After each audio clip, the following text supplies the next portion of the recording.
confident the best opportunities that you are going to encounter during your life, and certainly during this journey, are things that you're not expecting.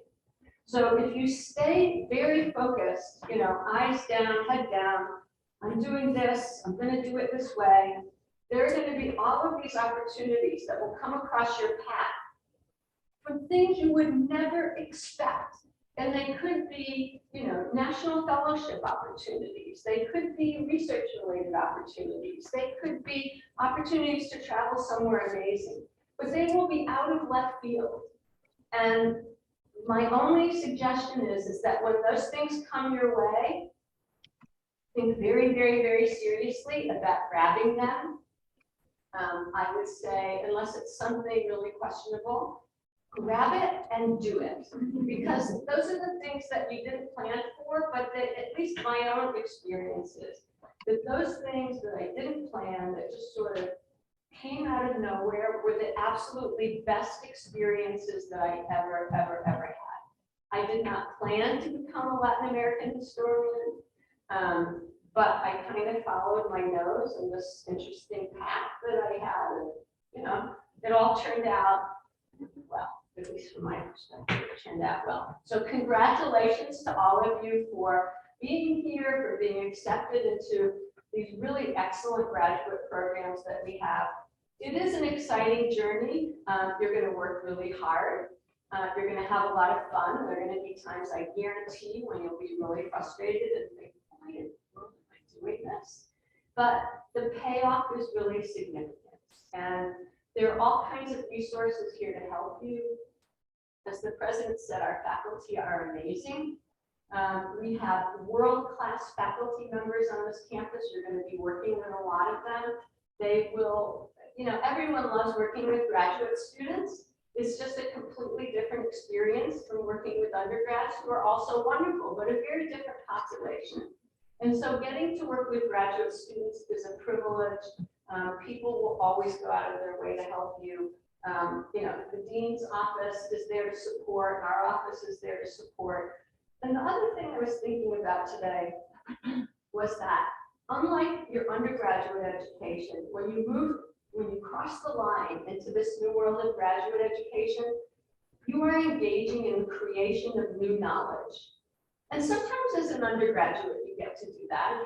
If you did undergraduate research and independent projects, sometimes you get to do that. But when you move into graduate school, you are engaging in the creation of new knowledge, and that could be research, scholarship, or creative activity. And that's really exciting. I mean, you are making a contribution in some way to a body of work in whatever discipline you're going into. So I thank you in advance for your contributions. I am really, truly very excited for all of you.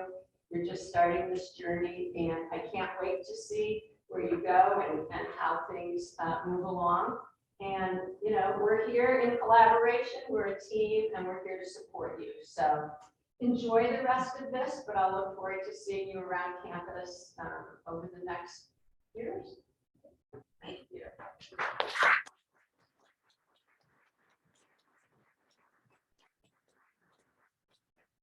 Thank you, President Shu and Provost Austin, for your inspiring remarks. So today's orientation will be an overview of some of the key resources that you will need along the graduation. To that end,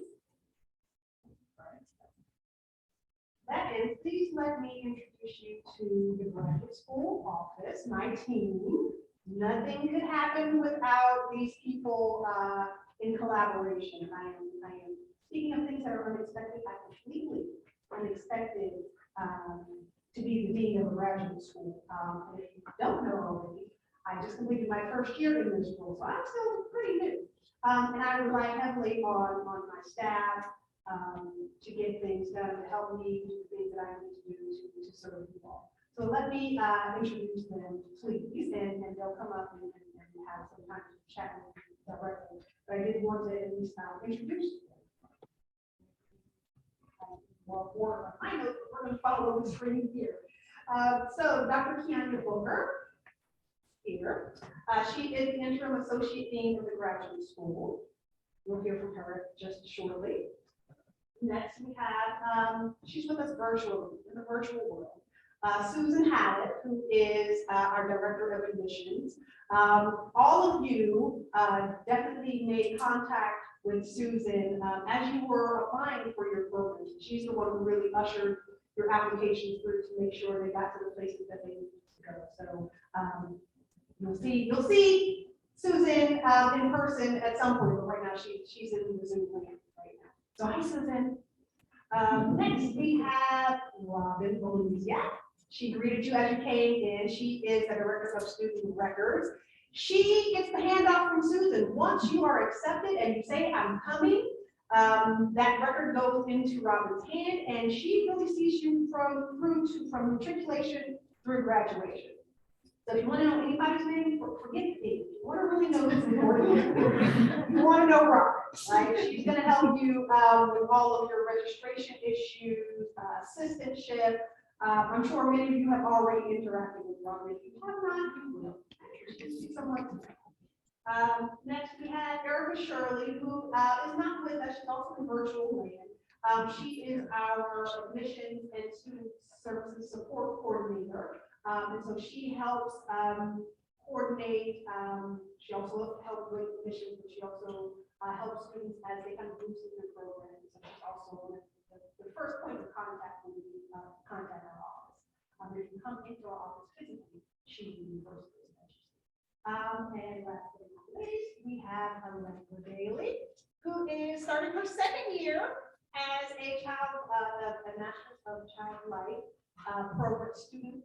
Say that program. And so she's our graduate assistant in the office, and so she helps out as well. So that is the graduate office team. We are located in Randolph Hall. Does the non-CMC folks, does anyone who is a non-CMC folk know where Randolph Hall is? No? Okay, first lesson. So you know the big building with the columns and the gate around with the green space? That is Randolph Hall. So the graduate school office is located on the third floor, room 310. That's our suite, in the corner by the stairs. And so if you ever need to come in to see us, that is where we live. Right. Information. All right. And again, my name is Lula Martin, and I have the privilege of serving as your lead. So please feel free to reach out to the graduate school. Any questions or concerns that you have. And this semester, we are excited to announce, I'm excited to announce, that I will be hosting open office hours with the team. Your students can drop in unannounced without an appointment. Come in, drop in, talk to me about any concerns you're having, or just share with me how your research is going. I learned today about a punching shrimp, and I thought that was really cool. So you want to come in and talk to me about punching shrimp or whatever it is that you're researching, drop by during open office hours, and I would love to get a chance to talk with you all. So that will be on Wednesdays, every Wednesday this semester, once classes start, from 2:30 to 4:30.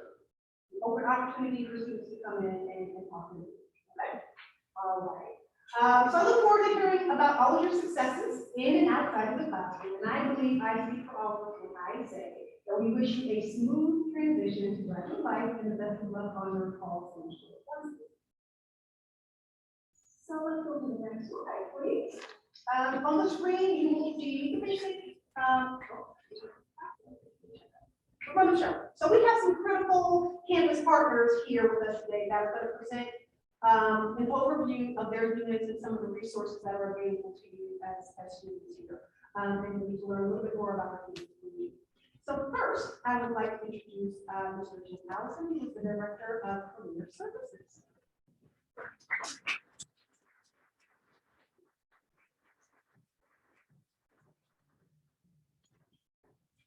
Dr. Park, and thank you to everyone here, and welcome. My name is Jim Allison, Executive Director of the Career Center here at the college. And I've been here since May of 2016, and I love working at College of Charleston, and I love living in Charleston. It's just a great place to be. Very briefly, and I promise I'll be brief, to the Career Center. Some of you who are graduates of the college may have used the Career at CUC. And one thing with me doing career development and my graduate degree was in higher education and student affairs. And I started in career development in 1990. I've been doing it 24 years. I was not a master. So we've seen a lot of change, a lot of really good things happening here at our college. So please consider using the Career Center. I encourage you to do that. It's really a core function here at the college, something that you can sort of provide. One reason, many reasons to use the Career Center. First and foremost, we're ranked number 17 in the nation for Career Centers in 2017 by the Princeton Review. And we're number one among master level institutions in the United States in 2017. And you're thinking, well, it's 5 years ago. So what have we done since then? First, we use Handshake at the college. And Handshake is a job for many of you are going to go do research and publish and write papers.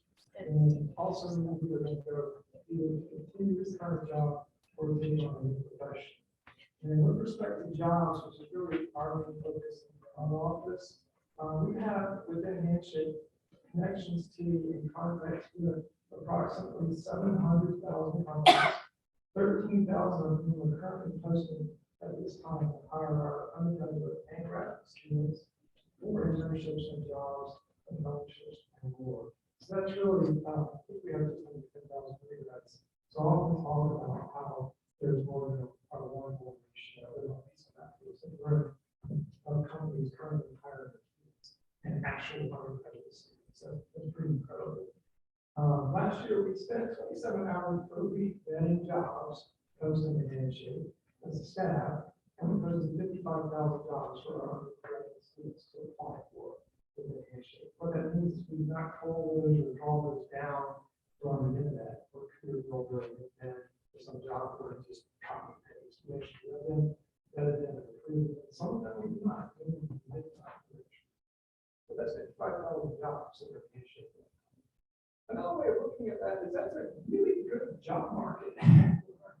Students who are graduating from college, and students who are getting their graduate degrees. That's a terrific job market. So, it's really easy for me to say this when you also factor in we have about 60,000 alumni who've been here at college. So if you're not connected to CFC alumni LinkedIn page. What can happen in our office sometimes is a student will come in, sometimes as an undergrad, and sometimes as grad students. So many of us almost like McDonald's or going to the Starbucks and say, I need this now, and I just need it now. Today's my day. Resume, interview tips. I need jobs in Portland, Maine. I need jobs in Portland, Oregon.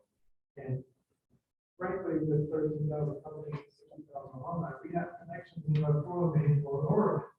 The key with using the Career Center, if you have used it for the college or if you're in an institution or you've never used the Career Center, is think of it more like these basic concepts, very basic concepts around having a plan.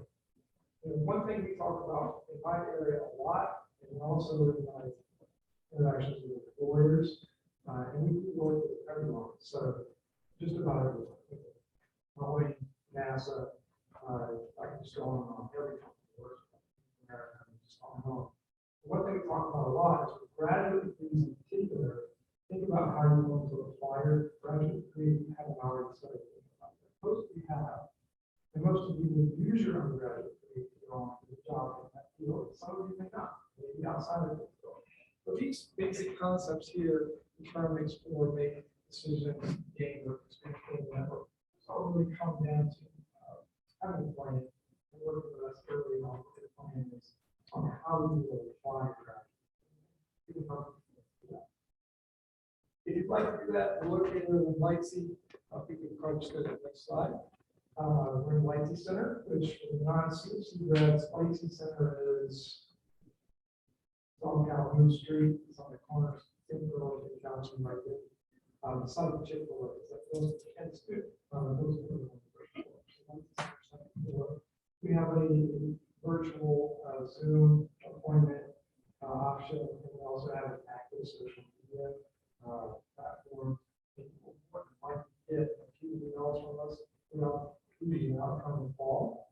We try to minimize those, but we know your inbox is probably already. So we try to put that to a minimum. But we will send you some information about workshops and programs and things that might be of interest. It may just be something where you go to our website and send us an email saying thinking about exploring this field, or I've never really cover like how does it come say and respond. So thank you. Really, it's granular or it's fine-tuned or something like that. Just let us know what you need. We'll send you some information on the 5 steps to career readiness assessment program. Candidly, so it's kind of a good problem to have, so to speak, is that everyone wants to partner with the Career Center right now. It's just really incredible. So what we've done with all the amazing programs with College Charleston is we created this 5-step program, which is a series of workshops, how students get ready for like that college. And that's really the best about. Just know that we're going to have these programs coming up this fall. Those will be recorded, and they'll be easy to access through social media, Handshake, and our website. You'll also receive an invitation to our October 6th career fair. I strongly encourage all majors, all grad students to attend that program. It is very much a traditional terrestrial on-campus in-person event at this time. We had a lot of success this past spring, back in person on campus in T Arena. With that in mind, we have over 500 grads and students. We have 32 companies on our wait list because we did not have enough space for the number of companies. We have 121 companies. About 50 for our space. So that's another good competition happening forward college. Another way of thinking about it is we have so many companies students. So maybe one message is keep your degree. Make sure you keep your degree because there are going to be folks out there that like which is really the main we really appreciate your time. I think that from the company staff can see some basic contact information there, but really on the CFC and the site of the services and producing our contact. My name is Jen Harris and I'm in the office. Hopefully, appreciate this opportunity tonight and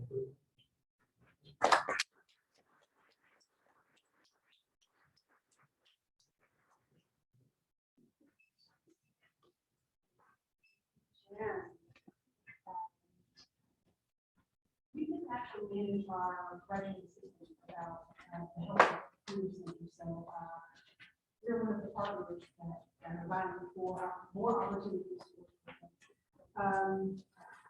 Next, please allow me to introduce Anne Salsky. Yes, but I'm disability services. Oh.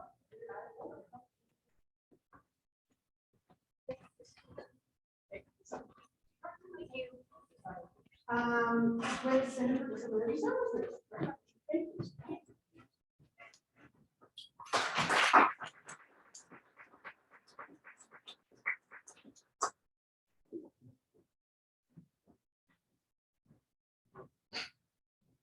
Hi, everybody.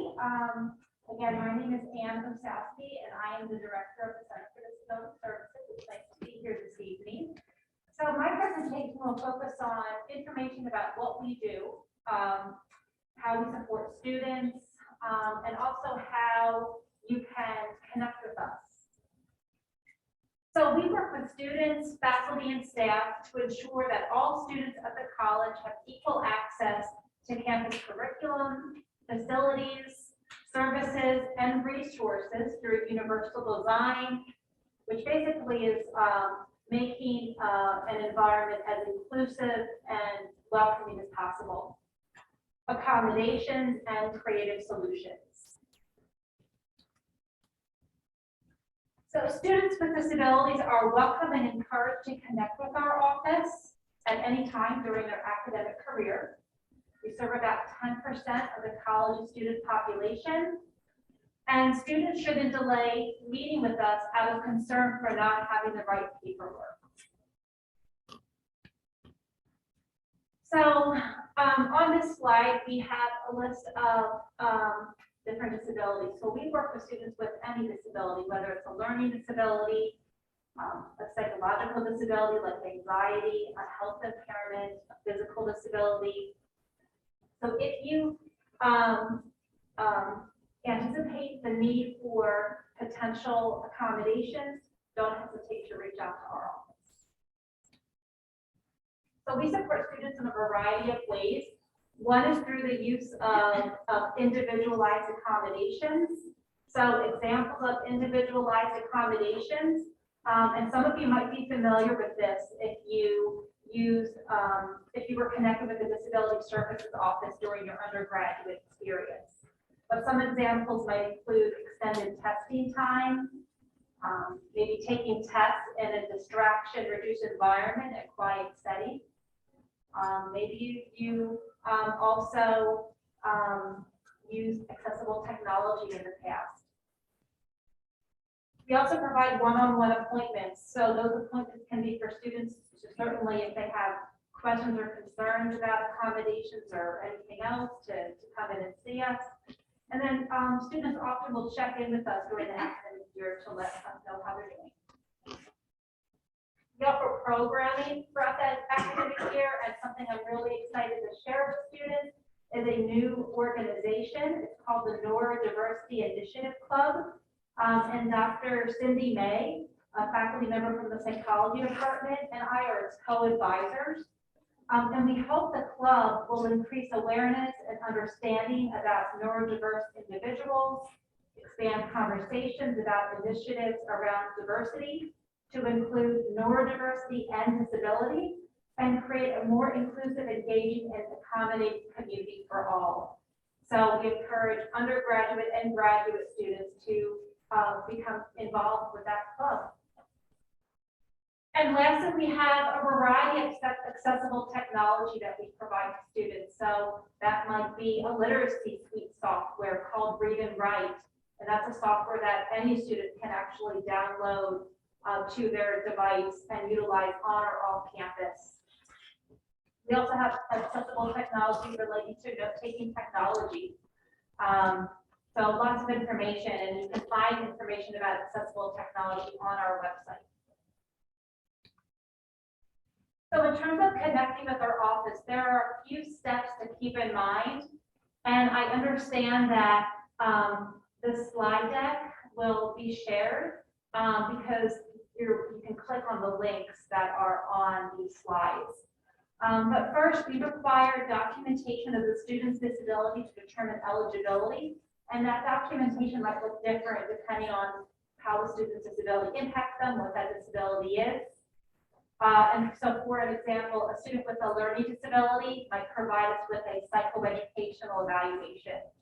A student with a psychological disability or a health impairment might provide us with a letter from their treating provider, or they can also, in lieu of a letter, we have what's called a disability verification form, and a student can submit that completed by their treating provider. And all of our documentation criteria is available on our website for you to access.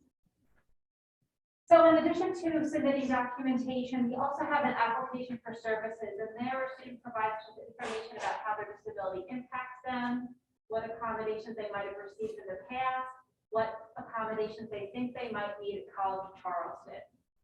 And once those two materials are submitted, and we ask that students submit them via Secure Share, and a link to that is on our website.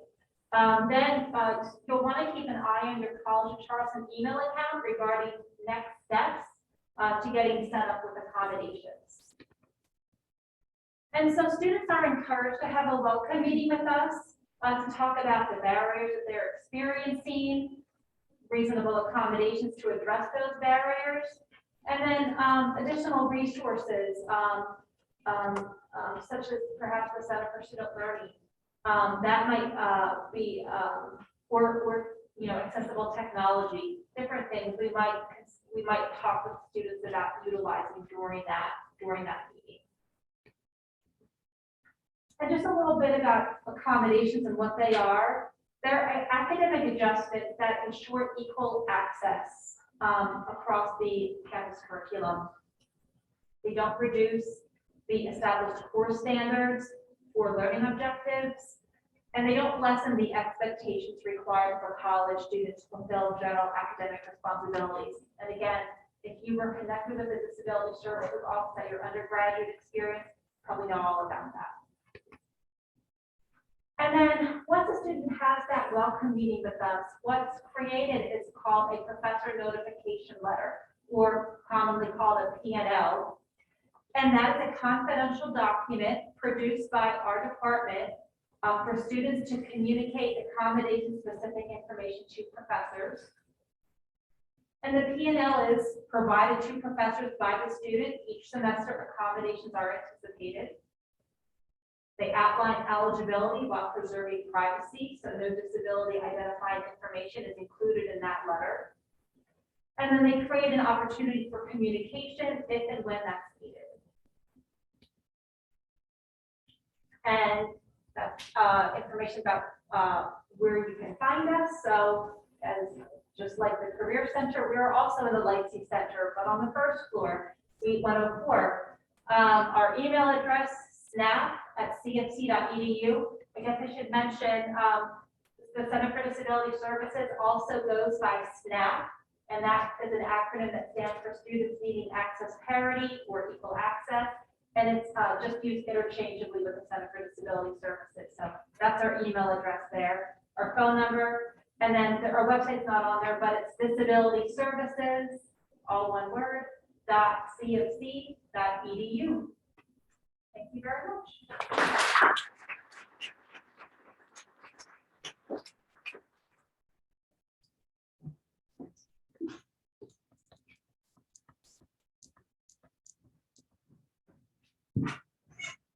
Oh, so let me backtrack and get us back to, what slide actually is that? So next we'll have librarian Jeanette Finch. She serves as one of the library liaisons to the graduate school and works specifically to address the needs of graduate students when it comes to library resources.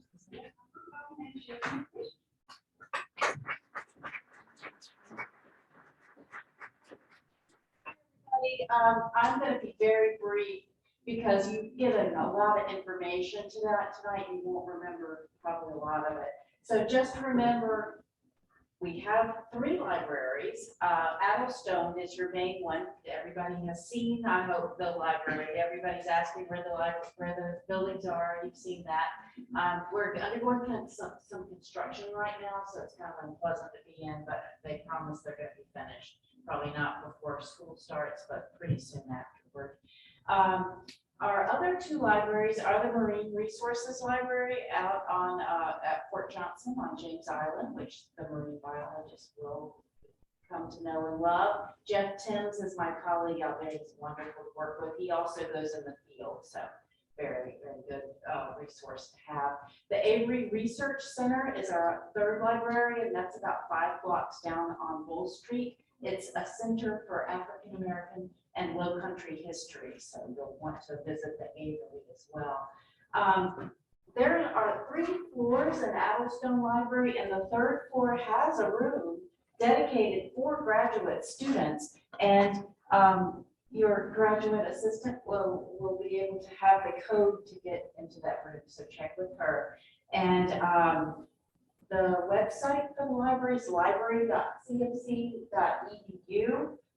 Just remember that. There are guides on the library website. Just look for the tab called Guides. If you search guides, just put in grad or graduate, then your resource for graduate students will come up. And we put a lot of tutorials online.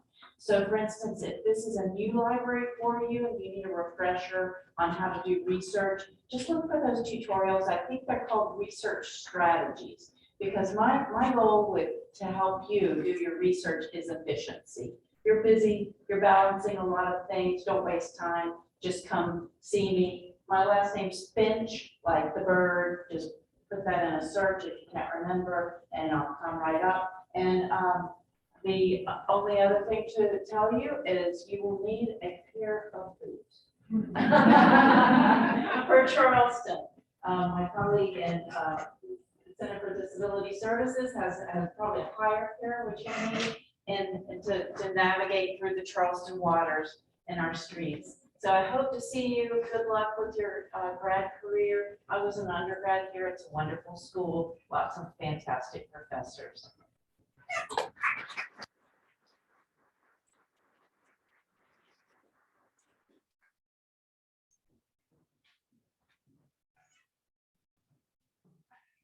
So it's my pleasure to introduce a very new face to the College of Charleston, Anna Amassi Bush, who just recently joined the college as our new Associate Vice President of Student Wellbeing and Dean of Students. She's going to give us an overview of what they do in her position.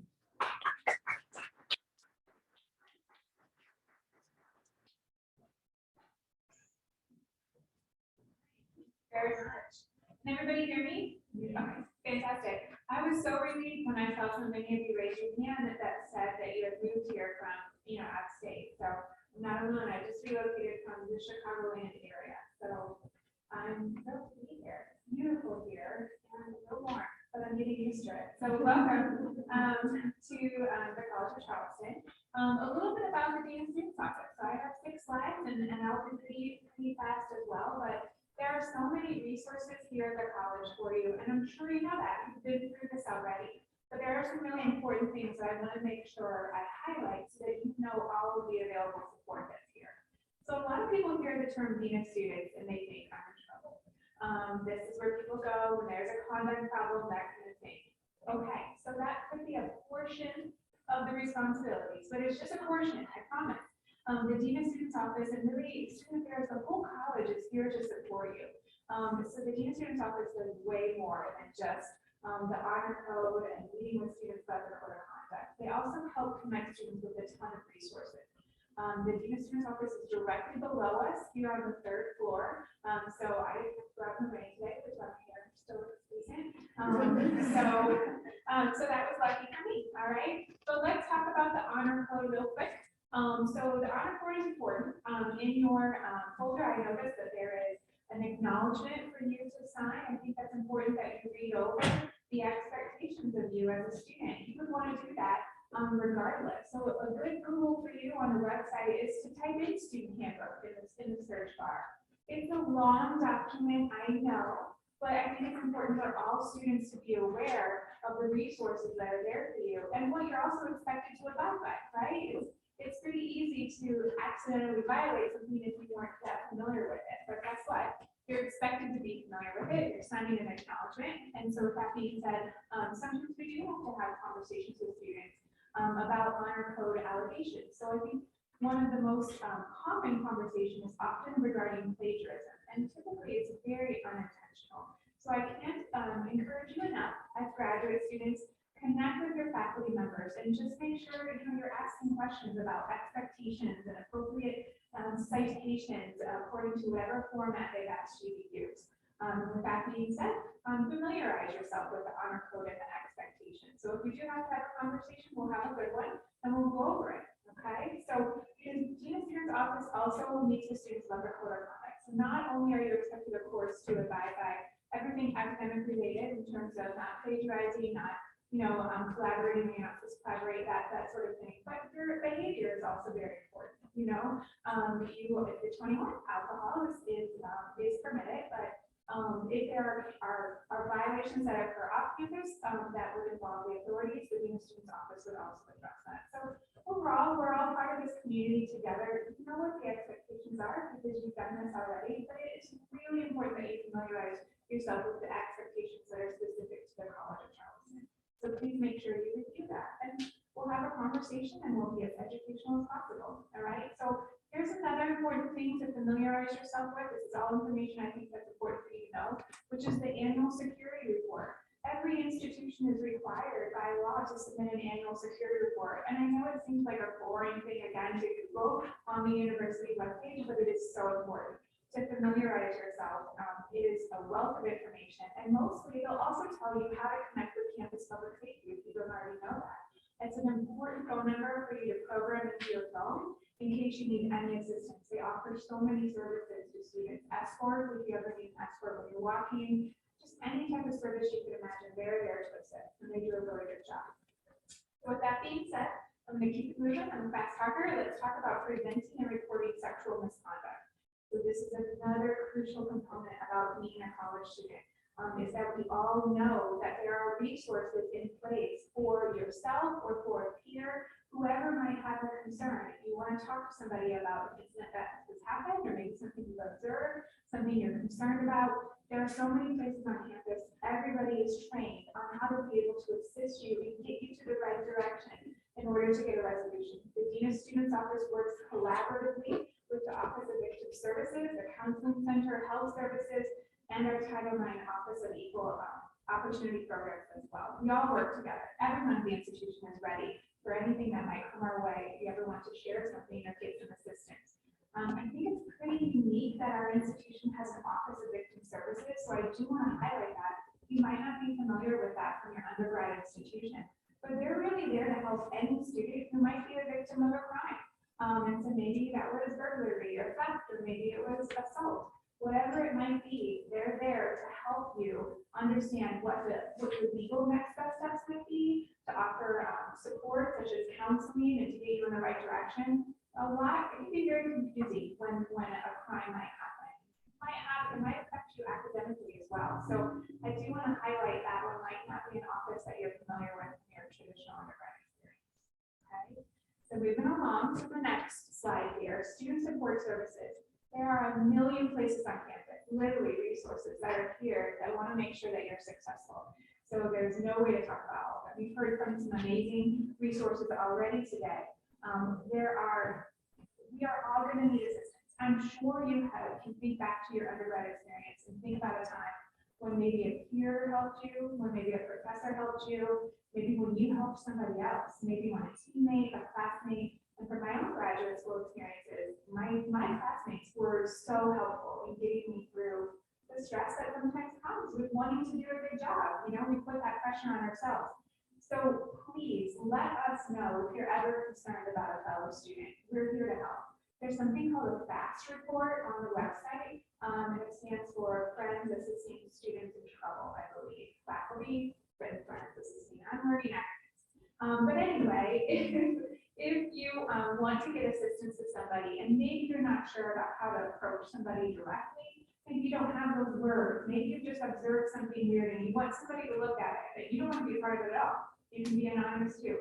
It's just a way to get somebody help. But I can't stress enough to you, if you take anything from what I've said, is that we are here to help each other be successful. Not only your college of Charleston to you, but you guys to each other. So if you can be there for each other, that's wonderful. And let us know so we can help too. Okay, so that's the importance of that support.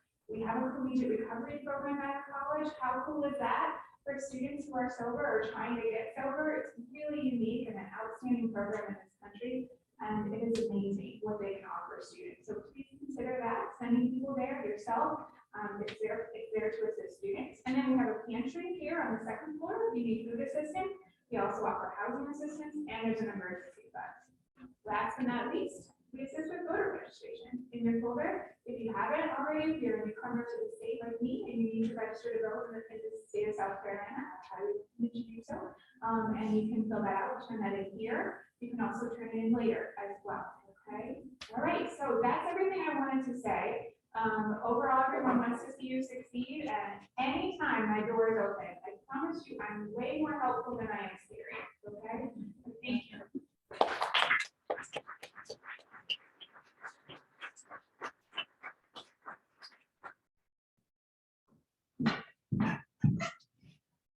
Thank you.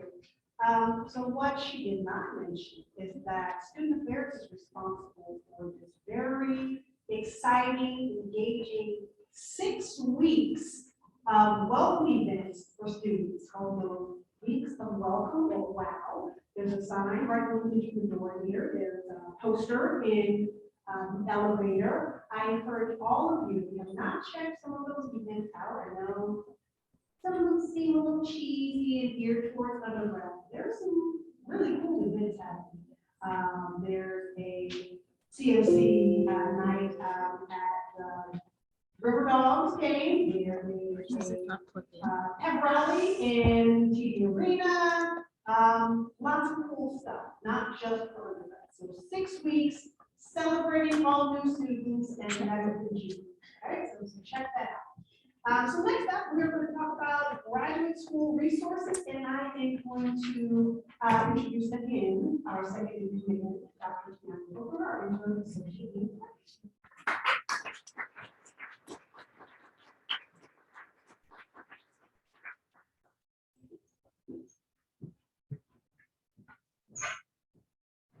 Good evening, everyone. Like Neela said, my name is Tiana Wilker. I'm an interim associate teacher at graduate school, and I'm also an associate professor of teacher education. And in my role in graduate school, I'm responsible for curriculum and also assessment of graduate programs. And I'm also the advisor to the Graduate Student Association, or the GSA. We'll talk about that a little bit later tonight as well. So welcome to the college. We're so glad that you're here. If there's anything that I can do personally to help you transition, please don't hesitate to reach out. Right, so in addition to your coursework, which I know you're chomping a bit to get to, there are also some professional development opportunities available here in graduate school. So one thing that we like to do, you can see from the number of people that have spoken tonight, we like to partner with other offices. So we partner with, we call it ORGA. So you're gonna hear a lot of like alphabet soup, ORGA, GSA, SGA. ORGA is our Office for Research, Grants, and Administration. And so we will partner with them for some grant writing workshops. Raise your hand if you think this isn't your last stop and you might want to go to doctoral work. Anybody? Maybe sort of? Okay. So grant writing is an experience and an opportunity that will certainly be useful if you wanted to continue your graduate work sometime down the road. Also, like Jim mentioned before, we work a lot with the Career Center to provide opportunities for resumes, CVs, and things like that as well. All right, so raise your hand if you're in a program that requires a thesis. No. Raise your hand if you have a capstone experience.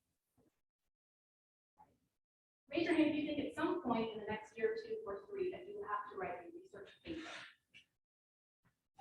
Everyone should raise their hand, right? Thrown away. So the graduate school is really here to support you, develop your research skills, and then also the research projects that you complete. We want you to showcase those. We want you to really take an opportunity to show not just the graduate school and our purpose, but also the larger campus community that you are doing. And so we have 2 opportunities for you to do that. The first is the 3MT competition. Does anyone know what 3MT stands for? Have you heard this before? So 3MT stands for 3-minute thesis. And it's exactly what it sounds like. Literally, you have to talk about your thesis within seconds. No fluff, no jargon. You literally have to be able to encapsulate this long document, months and months of work into 3 minutes. And so we typically do that competition in the fall semester. It is only open to students who are thesis students, meaning you're in a graduate program that has a thesis, but then I'll talk about something in the spring that everyone can participate in. And so the 3-minute thesis competition is really exciting because it's an opportunity for you to make your research more accessible. We know the jargon, we know all of those complicated terms and words that we share within our discipline, but it's helpful to be able to make your research as accessible as possible. And so being able to whittle that down into a 3-minute presentation is very, very useful. And like I said, we do this in the fall semester, and each year we have a first place winner, a people's choice winner. Our first place winner goes to a regional competition, and then depending how they do, they might go to the national competition. That's always the exciting opportunity. Then in the spring, we have our graduate research poster session. And it's literally in the same room. If you've ever been to a conference or a convention, you've been to a poster session, it's literally a 50 by 40 poster. Folks just kind of walk around the room and they talk about researching. It's not 3 minutes. You don't have to kind of convince yourself to that. 30 seconds, depending on the conversation. But the idea is that anyone who has a research project that would like to participate, that's when you do it. And again, we do that during our spring semester, during graduate education week. And it's always exciting just to see what other people are doing. We typically have 2 categories of participants. So we put our education folks, raise your hand. I'm a teacher educator, so I have to be honest. Just raise your hand, okay? If you're in a humanities program, so like history, three, okay. Where are my business folks? Math people, data science. Okay, so you would be in that category. And so we split them because obviously those disciplines are very different. So we want to give everyone a chance to be able to shine within their own discipline.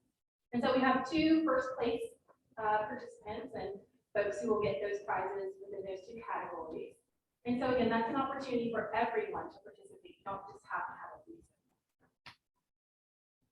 Oh, and cash prizes, you do not see that in all caps. And then speaking of money, so we do have funds available for all graduate students. If you're interested in going to a conference, let's say that you are working with a faculty member and he or she is planning to go to a conference and you're a co-author, you're presenting, we have money to make sure that you can go. See here on the screen the range. It's not a lot of money. It's nothing that's going to make you rich, but if it's a flight or lodging or the conference fee, we can cover it.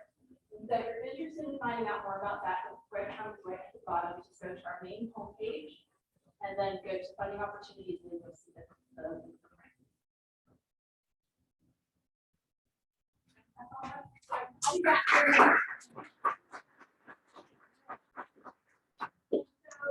Like Dean Martin said earlier, in the graduate school, we're very small. We're very small staff, but I came on even after she did. So I literally have been here just a few months, November last year. And everyone is very helpful. Everyone is very knowledgeable. But when I tell you there's a brain trust in our office, this person right here. So Robin, some of you have talked with her. I heard you came in. Robin is our director of records and registration. She's our registrar basically in the graduate school. So she will talk with you about academic policies that you make sure you have on your radar from now to the end of your program. All right, so just some nuts and bolts. So you are all in different programs. You all have different degree requirements, but a few things apply to all of you. So those are, you must maintain your 3.0 GPA. That's kind of it. Most beyond that, it's your program's individual requirements. And then, so has everyone had a chance to look at my portal, this kind of your gateway into all these services and all these different kind of platforms? So something that lives in there is called DegreeWorks. DegreeWorks is your audit, your kind of academic plan. It's kind of like a program of study. And so it's a fun little checkbox essentially for how you move through your degree program. So this is your best friend. This will help you make sure that you're registered, that you're meeting your degree requirements, that you are actively registered. It's like sometimes you think you click the buttons, but like, did you actually click the buttons? So this is your kind of checkbox to make sure that you are making progress. This is the tool that I use to watch. This is the tool that your advisors use to kind of make sure that you're on track. And this is the thing I look at when you apply to graduate. So you got to make sure there are lots of fun little green check boxes or little blue in progress things. So this should be your best friend. Keep an eye on it. Make sure that it is always kind of in the back of your mind as you're preparing for registration, preparing for graduation, preparing for your journey through graduate school. Next slide. So again, I already said the 3.0 GPA, and these are kind of the scary things that you need to hear, but then none of you will, none of this will happen to you. You'll all be safe. So probation is if you fall below a 3.0. So be aware that you will get a note from the graduate school saying, we're watching your GPA. That can impact your eligibility for funding or kind of other opportunities on campus. So make sure that you are keeping up with those grades. The other scary thing is that 1F triggers academic dismissal as well as 3 grades below a B. So stakes are a little bit higher in grad school from undergrad. So keep that on your radar. Know that, oh, I got an F, I just got to repeat that class or kind of try harder next time. You will get a letter from the grad school saying, see you next year. So, but that won't happen to you. And also you each have a degree time limit. So depending on your program, you have a clock ticking now. Now that you are matriculated students, you have kind of a set amount of time to earn your degree.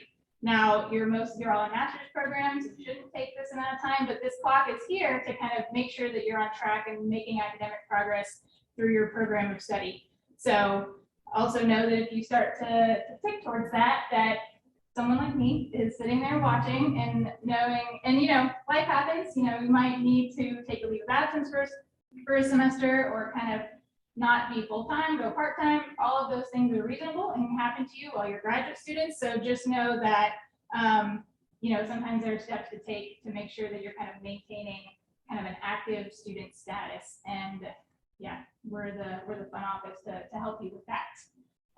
So these are just kind of the highlights, but there are many policies that apply to all of you. Those are the things that I reference and look at when you send me an email that kind of stumps me and I say, oh, I gotta go read the policy to make sure that I'm answering your question accurately or making sure that you have all the information you need to be successful. So when you have a fun Friday night and you don't want to do your homework, read the catalog. Catalog is full of information that applies to all of you, and it's certainly a good resource when you're thinking, what does leave of absence look like? What are my thesis requirements? What is a continuous enrollment policy? So there are many policies that apply to all of you. So again, a fun Friday night when you have nothing to watch on Netflix. And then I'll kind of turn it back over to Dr. Booker about the GSA, whose koozies you all now have. Like I mentioned before, I am the advisor to the Graduate Student Association. And it is really, if you look on the screen, I won't read everything here. You can take a look at it yourself. But basically, it's about governance, self-governance. So we want you to feel a stake in your time here, that your experience will be colorful and exciting and a happy experience, but also that you connect with other people in the program. So this is the opportunity that you have through the GSA. And so each program will select, maybe elect, depending on your program, everyone does it a little bit differently, representatives to the GSA. So the GSA will have, the full body of graduate students represented in some capacity. And then beyond that, you have an executive leadership team, we call it the ELT in the GSA, or to the GSO. Don't worry, like I said, alphabet soup. You're going to learn these acronyms, like Ann mentioned before. You're going to start to learn them as you move through your program. But fortunately, if you're looking for a leadership opportunity, we have 4 at the ready for you. So this upcoming academic year, we have 4 leadership opportunities that you see here on the screen in the GSA. So we would really encourage you to consider applying, even as an incoming student. So you don't have to be here for a while. Everyone in this room can apply. We're going to get these positions. And as you see here, just reach out to us, me or Robin or Erica, who's online as well. We'll be happy to give you information. It's a very non-threatening application just to tell us about your qualifications, what you'd like to bring to the GSA, especially in a leadership position. And then each of these terms is just for 1 year. Questions about that? Do I have any people who think they might be interested, at least in being maybe a delegate to GSA? And then lastly, before I turn it over back to Robin again, I wanted to let you know about a new program that we're starting this fall. We're very excited about it. The pilot, so we need a lot of help, so I'm looking at you in this room for some help. We want to create what we call the Graduate Ambassador Program. And it's basically an opportunity for graduate students to feel connected to the college campus. So often we hear from our graduate students that feel siloed. You feel like you're in your graduate program and you just see grad program faculty and other students in your program. You don't get to really get a sense of what it's like to be at the College of Charleston. So the Graduate Ambassador Program is an opportunity for you to mentor undergrad students. So I see some folks. It's a peer-to-peer program. So just by virtue of you going through a baccalaureate program, being a graduate student, you're an expert in many respects and in something. And so you could share that information. You can share that knowledge with a younger student who could be in your discipline, or maybe they're in a closely related discipline. The idea is that we want you to feel connected. We want you to feel really integrated into the campus community, and a great way to do that is to mentor another person. So I'm going to send out a message to all of the graduate students, and so please, please, please read that email. Think about if you want to mentor a younger student in undergrad. And so you see on the screen, I'm going to probably send that email out next week or so. I know next week you're going to have a lot of emails in your inbox, but the deadline is not until the end of September. And we will train you, not an extensive training, so it's not going to take a lot of time, maybe a 2 to 3 hour training, but we will train you before you mentor and go over mentee. And then we also are going to have a little small compensation for you for being our kind of inaugural class of mentors. We know that mentoring takes time, especially when you do it well and you do it with purpose. And so we do want to compensate folks that step up to say, "Look at it." So again, be on the lookout for that email. It'll be coming in the next couple of weeks. And the deadline is September 30th for you to apply to become a mentor. You have to consider it. Great.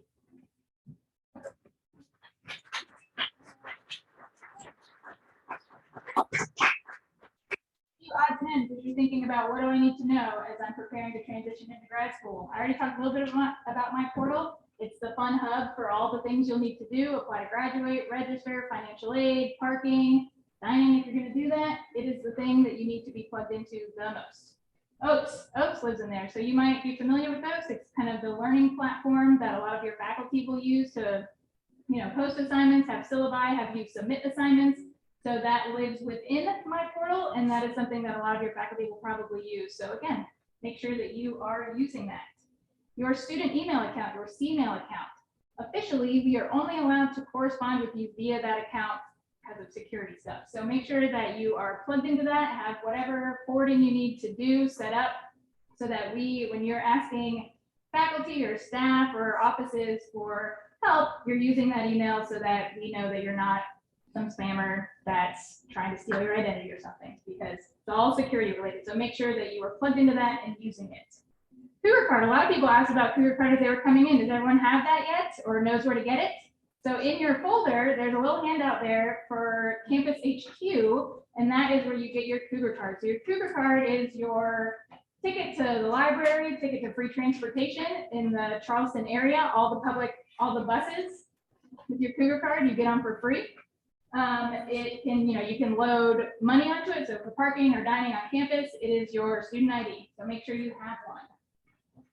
E-signatures. So I know we all became adept at this during pandemic and knowing how to do things online, but there is no shortage of forms that you will have to fill out as a graduate student. And we have done tried to do a good job of making everything non-printable. So create an e-signature that you can just click a button and get a form moving on to the next step. Along those lines, in an e-signature, now that you're big fancy grad students, give yourself kind of a professional signature in your email so that, when you're communicating with someone with a faculty or an office, there's a little bit of a fun CV, mini CV there so that, are you a graduate assistant in an office? Are you a candidate for a degree in X years? So, build yourself a little fun signature so that there's a little bit of context there when you're emailing other folks on campus. You all have folders. Have you taken a look at your folders yet? So there's some fun stuff in there. And again, just good resources for you to kind of read in your free time. And if you have any questions about them, we're a good office to ask about that. But certainly look through there. As the Dean of Students mentioned, there is an honor code in there for you to read and acknowledge and sign. And we would like for you to do that while you're here and drop it on the table on your way out. And speaking of on the way out, who has a star on their folder? All right, that gets you a free graduate school mug.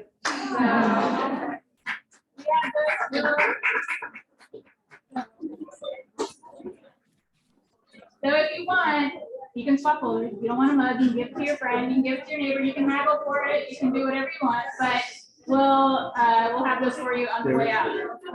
And then, as Dean Martin said, we are real people. We sit at computers all day, and we have an office space in Randolph Hall. So our door is open. We want you to come talk to us. We want to hear from you so that you're not just kind of spiraling into your stress balls of not wanting to communicate with anyone. We understand that graduate school is stressful. This is going to be, an exciting but stressful time for you, and we want you to reach out. We want you to be proactive and know that we are a resource for you. A lot of these you will feel maybe a little bit like there are a bunch of undergrads running around. That's not untrue. So we are a good stop. Know that we are there, and we can probably answer most of your questions because we are the experts on graduate stuff.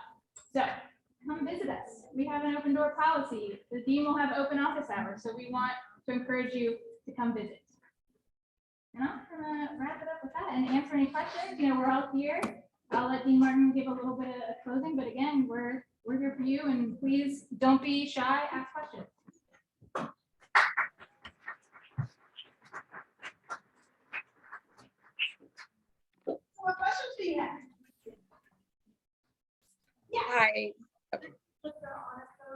you can drop it on the table on the way out, where you picked up your fun stuff. Yes? Is there like a map somewhere at campus? There might be some in this building. There is like a flyer that's usually like kind of stashed around campus, but you can also schedule a tour with us. Allegra will take you on a campus tour if you want and show you the highlights. So either way, we can get you to a map or we can get you to a tour. 3 years ago. Do I need to get it reactivated? I'm gonna say yes. I would at least go ask. I would at least go ask. I noticed on the website that there was a form to fill out if you want permission to take an undergraduate class. If you want to just take like a phys ed class or something for personal enrichment, what's the, I mean, why is that form shipped? So yeah, so as a graduate student, you were kind of locked in to only being able to register for graduate level classes. And that's for tuition purposes, that's for financial aid purposes. There are a lot of kind of ripple effects if you're registering kind of against your level. And so we kind of just want a little, yeah, so it requires a few permissions, a few signatures, and then also a little bit of kind of why. And you know, why could be, I want to do yoga this semester. That's fine. You just, there's a form. There's no shortage of forms. Sorry. Questions? Are you sure? I know that was a lot of information, right? But again, I just want to reiterate that we are here to ensure your time is productive. We have some questions in the chat.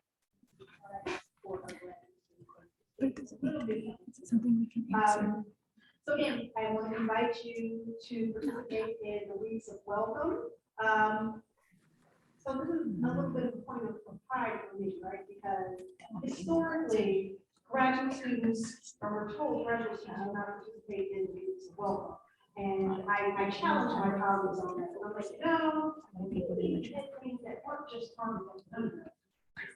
And so, they have done that. So I'm going to challenge you all to show up, let them know you're a grad student, so I can throw pie in your face. Did show up. Do you want to like Right? randomly pick? So we also know that transitions and new beginnings can be trying in normal circumstances.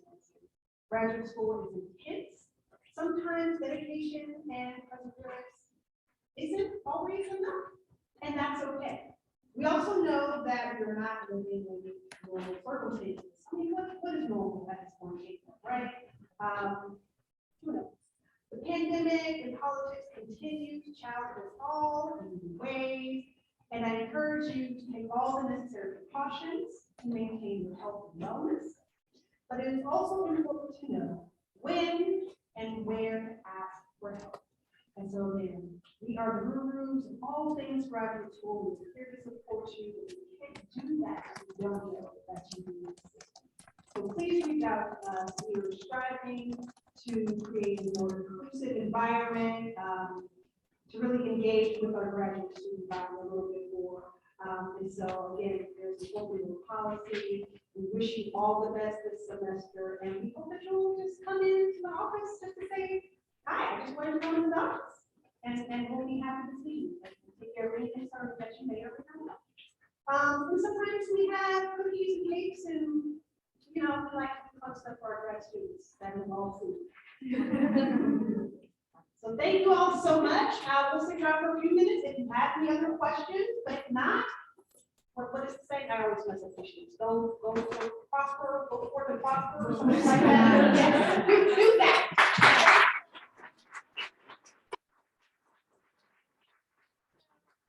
Speaking of food, we hate food waste, so we have a bunch of baggies, so please take food. Or eat it now, or come grab us and we'll give you some baggies.